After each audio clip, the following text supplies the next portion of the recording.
Hay crímenes que sacuden a un país entero, casos que se convierten en símbolo, en referencia, en herida colectiva que no cierra. Y hay otros crímenes que desaparecen, crímenes que ocurren en el momento equivocado, con las víctimas equivocadas, en el lugar equivocado. Casos que la prensa no cubre porque las víctimas son pobres, que la justicia no resuelve porque nadie presiona, que el país olvida porque nadie se lo recuerda. Este es uno de esos casos. El 19 de enero de 1989, un agricultor entró en su caseta de labranza en el monte de Macastre, Valencia, y encontró algo que no tendría que estar ahí: el cuerpo de una niña de 15 años, vestida, sin aparentes signos de violencia, tumbada sobre una cama de fortuna como si estuviera durmiendo, pero no estaba durmiendo. Sus dos amigos seguían desaparecidos, nadie sabía dónde estaban, nadie sabía qué había pasado, y lo que la investigación descubrió durante los meses siguientes fue tan perturbador, tan lleno de preguntas sin respuesta y de detalles que no encajan con ninguna explicación lógica, que 36 años después el caso sigue oficialmente abierto. Sin culpables, sin condena, sin respuesta. Lo que estás a punto de escuchar es todo lo que se sabe, y todo lo que todavía no tiene explicación.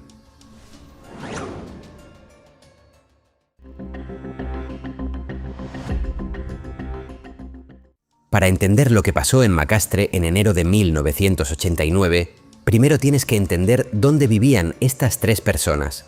No en la Valencia de la Postales, no en la ciudad que ese mismo año empezaba a soñar con los Juegos Olímpicos, que acabaría perdiendo ante Barcelona, ni con la España que se estrenaba en la Comunidad Económica Europea con la promesa de la modernidad y el progreso. Vivían en Burjasot, un municipio industrial pegado al noroeste de Valencia. En 1989, Burjasot era una mezcla densa y contradictoria. Fábricas, bloques de pisos de construcción rápida, familias que habían llegado del sur de España buscando trabajo en los años del desarrollismo y una generación de adolescentes que había crecido en ese espacio sin saber muy bien hacia dónde iba. Era la España que no salía en las fotos oficiales, la España de las familias desestructuradas y los salarios mínimos, la España de los chavales que encontraban en el parque lo que no encontraban en casa.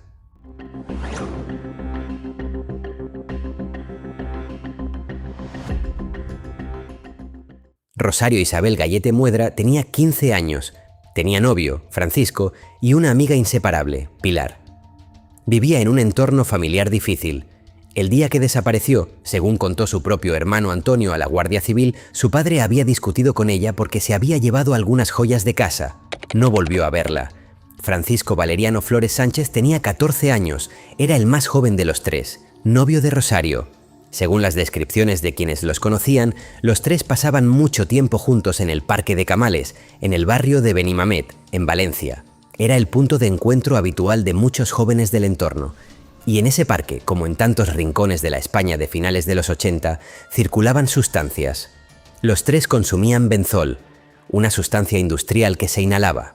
La llamaban la droga de los pobres porque no costaba casi nada y producía un estado de euforia rápido y brutal. Francisco también había experimentado con cocaína y en ocasiones con heroína. Tenía 14 años. María Pilar Ruiz Barriga tenía también 15 años. Era amiga de Rosario y tenía un vínculo especial con el destino al que se dirigían los tres esa tarde de enero. El padre de Pilar era natural de Catadau, un pequeño municipio a unos 40 kilómetros al suroeste de Valencia, en la comarca de la Hoya de Buñol. Los tres habían ido allí en varias ocasiones a acampar. Conocían la zona, sabían cómo llegar. El domingo 14 de enero de 1989, los tres cogieron un autobús desde Valencia hacia Catadau. Llevaban una mochila, una tienda de campaña y la intención de pasar unos días en el campo. Nadie más volvió a verlos con vida.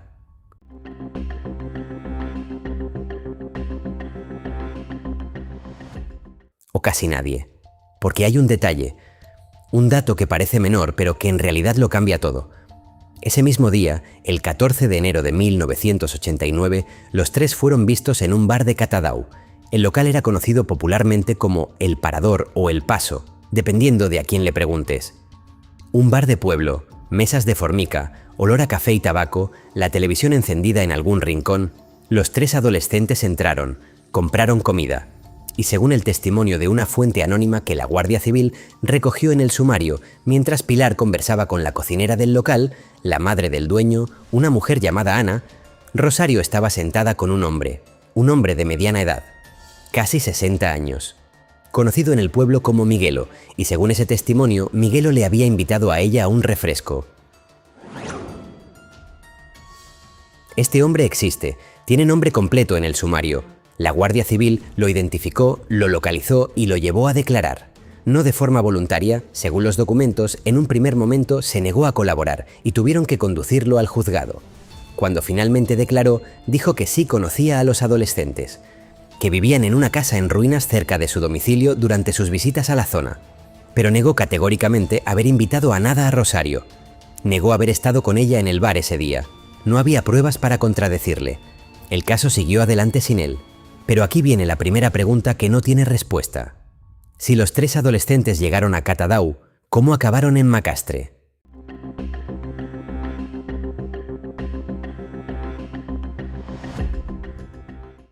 Catadau y Macastre son municipios distintos, no son el mismo pueblo, no están puerta con puerta. Alguien o algo los llevó desde el bar de Catadau hasta el monte de Macastre, y eso significa, casi con certeza, que alguien les dio un coche.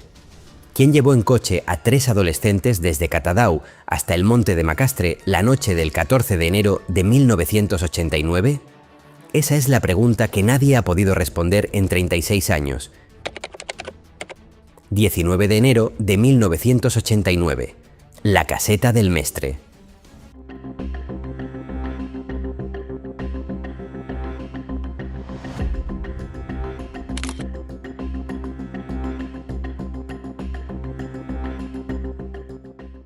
Cinco días. Eso es lo que tardaron en encontrar el primer cuerpo. La mañana del 19 de enero de 1989, un agricultor llamado José, nombre real recogido en las crónicas del caso, se acercó a su caseta de labranza. Una construcción pequeña, de piedra y argamasa, en la partida de Cuerna, en el término municipal de Macastre. Una de esas casitas de campo que los agricultores valencianos construyen para guardar aperos, protegerse del sol en verano, descansar entre faenas. Abrió la puerta y encontró a una chica. Estaba tumbada sobre una especie de cama improvisada, completamente vestida, con los ojos cerrados. El agricultor tardó un momento en entender lo que estaba viendo, porque a primera vista podría haber parecido que dormía. No dormía. Rosario Isabel Gallete Muedra tenía 15 años, llevaba muerta varios días. Y la escena, según todos los testimonios recogidos, tenía algo profundamente extraño. Algo que iba más allá del horror básico de encontrar un cuerpo. No había sangre, no había signos de pelea, no había nada roto, nada volcado, nada que indicara que algo violento había ocurrido en esa habitación. La chica estaba vestida y, sin embargo, había un detalle, uno solo, pero era suficiente para que los forenses no pudieran dormir tranquilos esa noche. La cremallera de sus pantalones estaba parcialmente bajada. El análisis forense posterior revelaría algo más. Había restos de sangre en la zona genital y una sustancia blanca o amarillenta que los técnicos no supieron identificar con claridad. Fue analizada en varios laboratorios distintos. Ninguno dio una respuesta definitiva sobre su naturaleza. ¿Violación? Los forenses no pudieron confirmarlo, tampoco pudieron descartarlo. ¿Causa de la muerte? Parada cardiorrespiratoria, dijo la autopsia, probablemente provocada por miedo extremo o por el consumo de alguna sustancia, pero no encontraron ninguna droga conocida en su cuerpo, ninguna. Aquí es donde la investigación empieza a convertirse en un laberinto. Una chica de 15 años aparece muerta en una caseta en el monte. La autopsia no determina la causa de la muerte, no hay drogas en su sangre aunque se sabe que las consumía. Hay indicios que podrían señalar una agresión sexual, pero no se puede confirmar. Y los otros 2 adolescentes con los que viajó siguen sin aparecer. La Guardia Civil peinó la zona, encontró la caseta, registró el entorno y no encontró nada más. Sobre el papel, Francisco y Pilar podían seguir vivos, podían estar en cualquier parte, podían.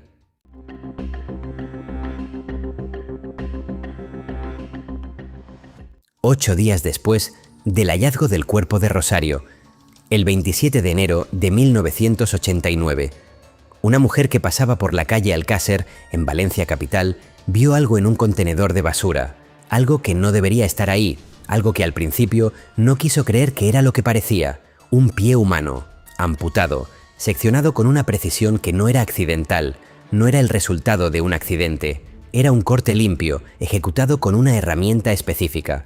La policía lo recogió, los forenses lo examinaron y llegaron a una conclusión que tardaron en procesar.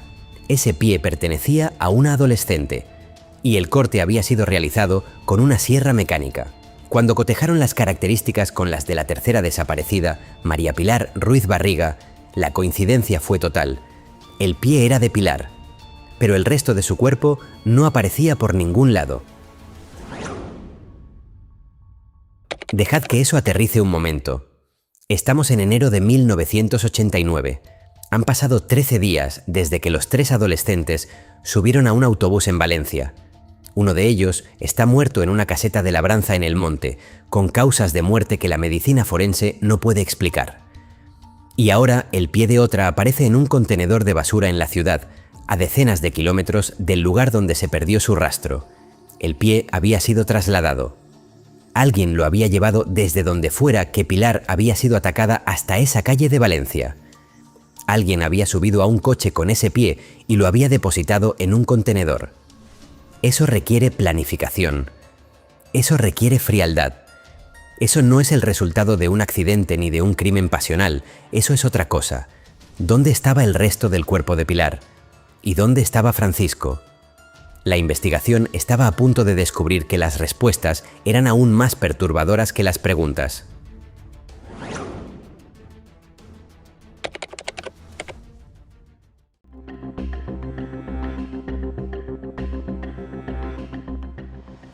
«80 días».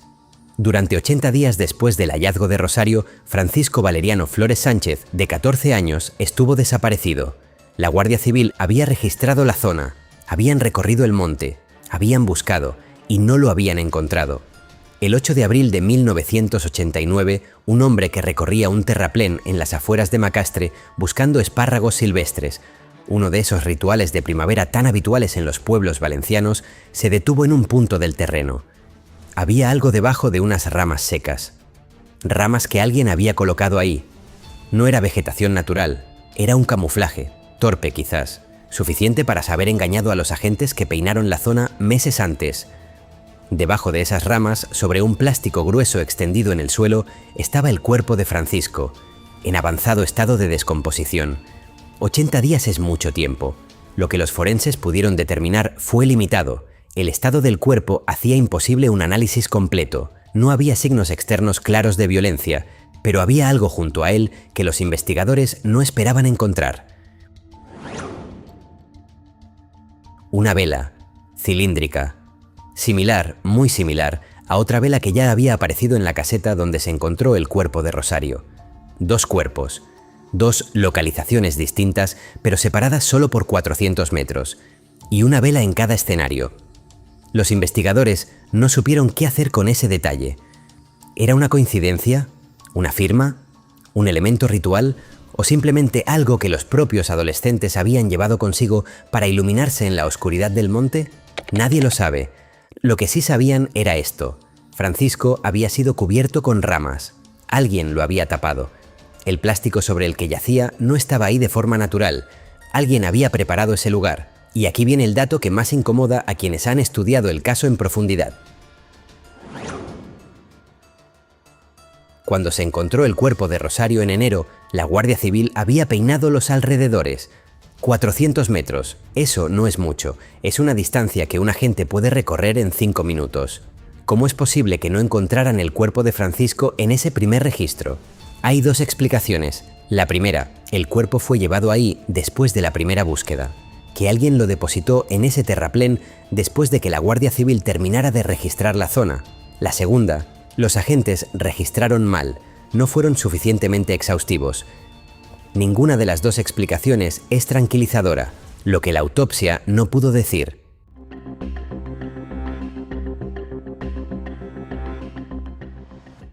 La autopsia de Francisco fue, si cabe, más frustrante que la de Rosario. El estado de descomposición del cuerpo limitaba enormemente lo que los forenses podían determinar. No había causa de muerte clara. No había evidencias definitivas de violencia externa. Se barajó la posibilidad de asfixia o estrangulamiento, pero no pudo confirmarse. Se manejó también la teoría del envenenamiento, que alguien hubiera obligado a los 3 adolescentes a ingerir alguna sustancia tóxica difícil de detectar. El belladona fue mencionado en algunas investigaciones, una planta cuyos alcaloides pueden provocar la muerte con síntomas que pueden confundirse con otras causas, pero tampoco se pudo demostrar. Años después, según algunas fuentes que recogen investigadores del caso, se realizaron análisis toxicológicos adicionales en el Instituto de Toxicología de Santiago de Compostela. Algunos de esos análisis apuntaron a la posibilidad de envenenamiento con sosa cáustica. Sosa cáustica, un producto industrial, un veneno brutal que destruye los tejidos desde dentro. Esta teoría no está confirmada de forma oficial. Los resultados no constan en el sumario principal de forma concluyente, pero el hecho de que se planteara de que investigadores reales realizaran esos análisis dice algo sobre el nivel de desesperación con el que la investigación trataba de encontrar una respuesta a una pregunta básica: ¿de qué murieron estos chicos? La respuesta oficial, a día de hoy, sigue siendo: no lo sabemos. 2 de los 3 están localizados. Quedan los cuerpos sin explicación y una tercera víctima que todavía no ha aparecido entera. Lo que viene a continuación es el hallazgo más perturbador de todo el caso.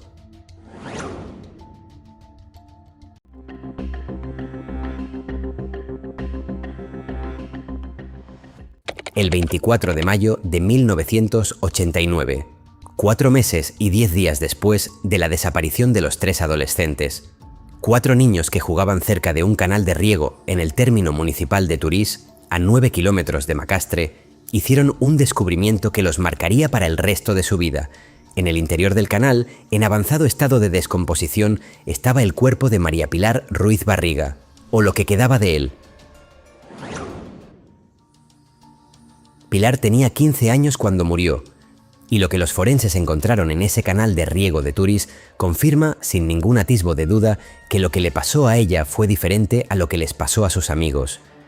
Le faltaba el pie derecho, el mismo pie que había aparecido en un contenedor de basura en la calle Alcácer de Valencia 4 meses antes. Le faltaba también la mano izquierda, y su rostro estaba completamente desfigurado. La autopsia determinó que las amputaciones, el pie y la mano, habían sido realizadas con una sierra mecánica, no con un cuchillo, no con un hacha, con una sierra mecánica que requiere electricidad o motor, que es una herramienta que no se lleva en el bolsillo, que implica un espacio, un lugar donde hacer eso. Y el dato más perturbador de todos, las amputaciones se habían producido cuando Pilar estaba viva, o en el momento exacto de su muerte, no después.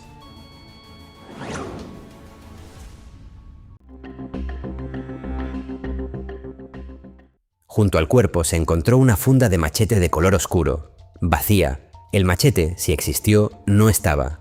Este hallazgo cambió la naturaleza del caso de forma radical, lo que hasta ese momento podía, con mucho esfuerzo, interpretarse como un desenlace trágico de 3 adolescentes que se perdieron en el monte y murieron por exposición o por consumo de drogas, dejaba de tener ningún sentido. Nadie se amputa a sí mismo el pie y la mano con una sierra mecánica. Nadie. Alguien hizo eso. Alguien específico, con un lugar específico, con una herramienta específica, y luego trasladó el pie hasta Valencia y lo depositó en un contenedor de basura en la calle Alcácer. Y el cuerpo lo escondió en un canal de riego a 9 kilómetros de donde aparecieron sus amigos. Eso no es un accidente, eso no es una sobredosis, eso es algo que alguien hizo deliberadamente. Pero hay otro elemento en este hallazgo que los investigadores no esperaban, algo que complica aún más el cuadro. Días antes de que los 4 niños encontraran el cuerpo de Pilar en ese canal de riego, el teléfono de la droga, un servicio de denuncia anónima que existía en España en aquella época, recibió varias llamadas. Las llamadas daban una información muy concreta: que el cuerpo de María Pilar Ruiz Barriga se encontraba en una acequia en la carretera entre Godelleta y Turís. Eso era correcto, el cuerpo estaba exactamente ahí. Pero las llamadas también decían otra cosa: que el responsable de los crímenes de Macastre era un drogadicto de Valencia conocido con el apodo de Wichita. La Guardia Civil investigó a Wichita. Era un toxicómano conocido, enfermo de SIDA según algunas fuentes. Fue interrogado, negó cualquier participación en los hechos. Reconoció conocer la zona de Macastre, pero dijo que no había ido allí desde 1973. 16 años antes. No había pruebas que lo vincularan al caso. Los investigadores llegaron a una conclusión inquietante. Alguien había utilizado las llamadas anónimas para señalar a Wichita.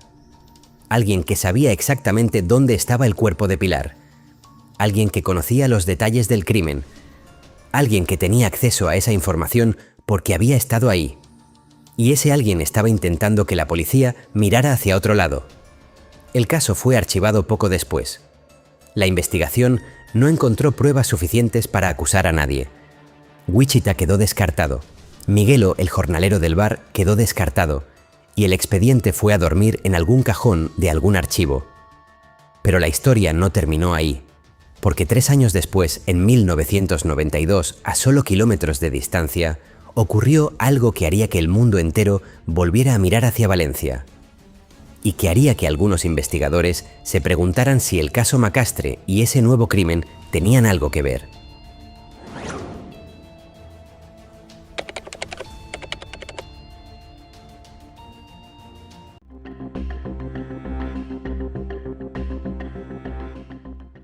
El 13 de noviembre de 1992, 3 adolescentes de Alcácer, un pueblo de Valencia, desaparecieron cuando intentaban hacer autostop para ir a una discoteca. Sus nombres eran Míriam, Toñi y Desiré. 2 meses después, sus cuerpos aparecieron en una fosa en el paraje de La Romana. El caso conmocionó a España entera. Fue el primer caso de crimen violento contra menores que se siguió en directo por televisión, en un proceso judicial que dejó imágenes que todavía hoy resultan difíciles de ver. 2 hombres fueron señalados como autores, Miguel Ricart y Antonio Anglés.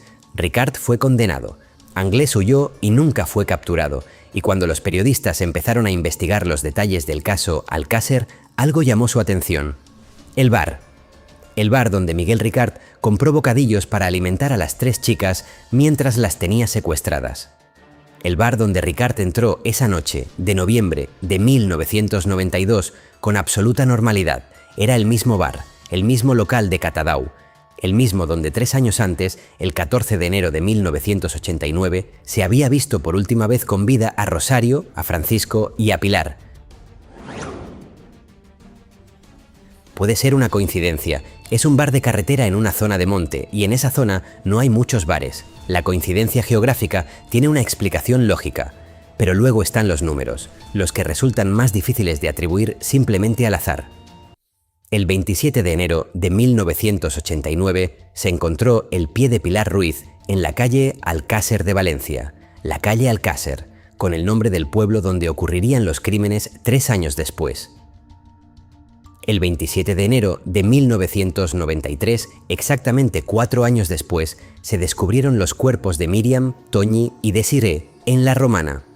El mismo día. 4 años de diferencia. El pie en una calle que lleva el nombre del pueblo del segundo crimen. ¿Es esto significativo? ¿O es el tipo de coincidencia numérica que el cerebro humano busca y encuentra porque está programado para encontrar patrones? No lo sabemos, y esa es la respuesta honesta. La conexión entre los 2 casos fue tan discutida públicamente que durante el juicio por el caso Alcácer, el abogado defensor preguntó a Miguel Ricart directamente: ¿tenía relación con el crimen de Macastre? Ricart negó cualquier vinculación. Vehementemente, según las crónicas del juicio, la Guardia Civil no estableció ninguna conexión oficial entre los 2 casos. No hay pruebas que vinculen a Ricart ni a Anglés con la muerte de los 3 adolescentes de Burjasot. Pero el hecho de que la pregunta se hiciera en sede judicial dice algo sobre hasta qué punto estas 2 tragedias valencianas, separadas por 3 años, habían quedado entrelazadas en la memoria colectiva y en la conciencia de quienes investigaban.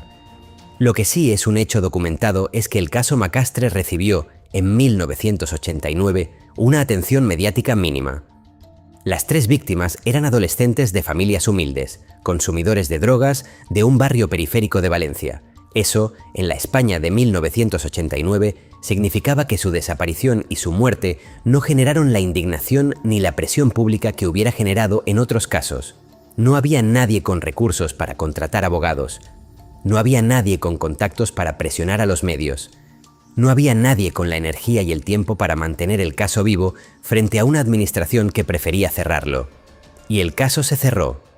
O más exactamente, se archivó. Que no es lo mismo. Un caso archivado puede reabrirse. Pero en la práctica, archivado significó olvidado. 36 años después, ¿qué queda? ¿Qué sabemos hoy que no sabíamos en 1989? Y más importante, ¿qué seguimos sin saber? Vamos a ordenar lo que sabemos. Y vamos a separarlo con claridad de lo que son teorías, porque en un caso como este, mezclar ambas cosas no es justo con las víctimas ni con el espectador. Los 3 adolescentes salieron de Valencia el 14 de enero de 1989 en dirección a Catadau. Fueron vistos en un bar de ese municipio el mismo día. Macastre no era su destino planificado, alguien los llevó hasta allí. Los 3 murieron entre el 16 y el 17 de enero de 1989, según los forenses. La causa de muerte de Rosario fue parada cardiorrespiratoria, sin explicación clara. La causa de muerte de Francisco no pudo determinarse. María Pilar Ruiz fue mutilada con una sierra mecánica, con una mano y un pie amputados, y su rostro estaba desfigurado.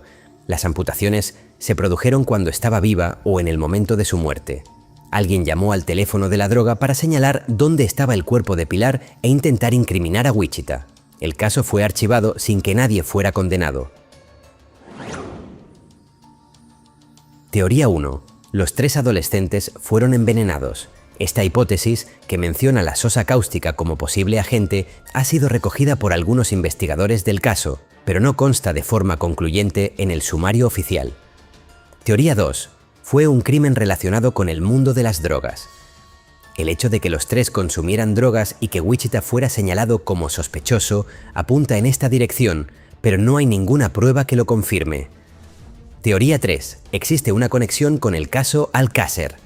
Las coincidencias geográficas, numéricas y la presencia del mismo bar son llamativas, pero la Guardia Civil nunca estableció ningún vínculo oficial y no hay evidencias que conecten a los condenados por Alcácer con los crímenes de Macastre.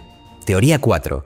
El criminal o criminales son alguien del entorno cercano, alguien que conocía la zona, que sabía dónde estaban esos jóvenes y que tuvo tiempo de planificar tanto el crimen como la disposición de los cuerpos. Esta es quizás la hipótesis que más investigadores consideran plausible, pero es solo eso, una hipótesis. Hay elementos en la gestión de esta investigación que resultan difíciles de justificar. El cuerpo de Francisco Valeriano estaba a 400 metros del cuerpo de Rosario, 400 metros, y la Guardia Civil, que registró la zona cuando encontró a Rosario en enero, no lo encontró. No lo encontró hasta que un buscador de espárragos lo tropezó 3 meses después. ¿Cómo es posible? Hay 2 opciones. O el registro fue insuficiente, o el cuerpo fue colocado ahí después del primer registro. Y si fue colocado después, eso significa que alguien estuvo en esa zona después de que la Guardia Civil terminara de buscar. Alguien con acceso al cuerpo de Francisco. Cualquiera de las 2 opciones es profundamente preocupante. El pie de Pilar apareció en la calle Alcácer de Valencia, una calle urbana en la ciudad. Alguien lo llevó ahí. Ese trayecto implica transporte, implica movimiento, implica alguien que en algún momento estuvo en una zona pública de Valencia con ese pie, y nadie lo vio. O si alguien lo vio, no lo denunció, o si lo denunció, no quedó registrado. Las llamadas anónimas al teléfono de la droga sabían exactamente dónde estaba el cuerpo de Pilar. Eso significa que quien llamó estuvo allí. La policía descartó a Wichita correctamente, concluyendo que alguien lo estaba usando como pantalla. Pero eso significa que hay una persona concreta que sabe lo que pasó, que intentó desviar la investigación y que nunca fue identificada. Una persona que lleva 36 años sabiendo. Las familias de las 3 víctimas nunca obtuvieron una respuesta. No hubo juicio, no hubo condena, no hubo cierre, solo el peso de saber que algo horrible le ocurrió a alguien que querían y que nadie, nunca, tuvo que dar la cara por ello. Rosario tenía 15 años, Francisco tenía 14, Pilar tenía 15, y hay alguien en algún lugar que sabe exactamente qué pasó en ese monte de Macastre la noche del 14 al 15 de enero de 1989. Hay una pregunta que me sigo haciendo cuando estudio casos como este. ¿Qué hace que un crimen importe? No lo digo de forma retórica, lo digo en serio, porque si comparamos el caso Macastre con el caso Alcácer, que ocurrió en el mismo escenario geográfico, con el mismo número de víctimas, con una violencia similar o mayor en el caso de Pilar, la diferencia en la respuesta pública y mediática es abismal. Alcácer se convirtió en un fenómeno nacional. Generó debates, libros, documentales, cambios legislativos. El caso Macastre generó algunos artículos en la prensa regional valenciana de 1989 y luego un silencio casi total durante años. ¿Por qué? Una explicación posible y dolorosa es esta. Las víctimas de Macastre eran pobres, consumían drogas, venían de familias desestructuradas, eran el tipo de adolescentes que la sociedad de 1989 y quizás también la de hoy clasificaba como problemáticos, como casos perdidos, como chicos que buscaron su propio destino. Y esa clasificación implícita, nunca dicha en voz alta, nunca escrita en ningún documento oficial, influyó en cómo se investigó el caso, en cuánta presión mediática recibió, en cuántos recursos se dedicaron a resolverlo. Las víctimas de Alcácer eran chicas que salían a bailar un sábado por la noche. Las de Macastre eran chicos que consumían drogas en un parque. Y esa diferencia, que no debería importar en absoluto desde el punto de vista de la justicia, importó. No es una acusación, es una observación sobre cómo funciona la atención colectiva, cómo funcionan los medios, cómo funciona la presión pública sobre las investigaciones y sobre lo que ocurre cuando esa presión no existe. Lo que ocurre cuando esa presión no existe es que los casos se archivan, que nadie rinde cuentas, que el tiempo pasa y las pistas se enfrían y las memorias se difuminan y al final solo quedan 3 nombres en un expediente polvoriento: Rosario, Isabel Gallete Muedra, Francisco Valeriano Flores Sánchez, María Pilar Ruiz Barriga. Tenían entre 14 y 15 años. Salieron una tarde de enero de 1989 con una tienda de campaña y la intención de pasar unos días en el campo, y nunca más volvieron. Y todavía hoy, en 2025, nadie sabe, o nadie que lo sepa, ha hablado, qué ocurrió exactamente en ese monte de Macastre. Si conoces algo, si tienes alguna información, si viste algo en aquellos días de enero de 1989 en la zona de Catadau, Macastre o Turís. Los casos sin resolver no prescriben en la memoria de quienes los sufren. Si este documental te ha hecho pensar, compártelo, no por el algoritmo, sino porque cada persona que conoce este caso es una persona más, que recuerda que Rosario, Francisco y Pilar existieron, que merecían justicia, y que esa justicia nunca llegó. Suscríbete si quieres seguir explorando los casos que España olvidó. Hay más, demasiados. Y si sabes algo sobre el caso Macastre, los datos de contacto de la Guardia Civil de Valencia están disponibles. Los casos sin resolver pueden reabrirse. Siempre. 14 de enero de 1989. Los 3 adolescentes parten de Valencia en autobús hacia Catadau. Son vistos en el bar El Parador / El Paso. Último avistamiento confirmado con vida, 16 a 17 de enero de 1989. Según los forenses, fecha estimada de la muerte de los 3, determinada a posteriori, 19 de enero de 1989. Un agricultor llamado José encuentra el cuerpo de Rosario en la caseta del Mestre, partida de Cuerna, Macastre. Hasta 20 de enero 1989. La Guardia Civil registra la zona de Macastre. No encuentra más cuerpos. Se inicia investigación. 27 de enero 1989. Una mujer encuentra un pie humano amputado en un contenedor de la calle Alcácer de Valencia. Se confirma que pertenece a Pilar Ruiz. Enero a marzo de 1989. La Guardia Civil interroga a Miguelo, jornalero de Catadau, visto con Rosario en el bar. Es descartado por falta de pruebas. 8 de abril de 1989. Un buscador de espárragos encuentra el cuerpo de Francisco Valeriano, cubierto de ramas sobre un plástico a 400 metros de donde apareció Rosario. Hay una vela cilíndrica junto al cuerpo, similar a la encontrada en la caseta. 6 de mayo de 1989. Llamada anónima al teléfono de la droga. Indica dónde está el cuerpo de Pilar e incrimina a Wichita. 24 de mayo de 1989. 4 niños encuentran el cuerpo de Pilar en un canal de riego en Turís. Le faltan el pie derecho y la mano izquierda, amputados con sierra mecánica. Rostro desfigurado. Junto al cuerpo, una funda de machete vacía. Mayo a junio de 1989, Wichita es interrogado y descartado. La investigación concluye que alguien intentó incriminarlo. 1989 a 1990. El caso es archivado, sin detenidos, sin condena. 1992 a 1993. Caso Alcácer. Durante el juicio se pregunta a Ricard por su posible relación con el caso Macastre. Lo niega. No hay pruebas que le vinculen. 2009. El caso Macastre es tratado en el programa Cuarto Milenio 4, con el periodista Pedro Avilés y el psiquiatra forense Dr. Cabrera. 2025. El caso sigue oficialmente sin resolver. Ningún culpable ha sido identificado ni condenado.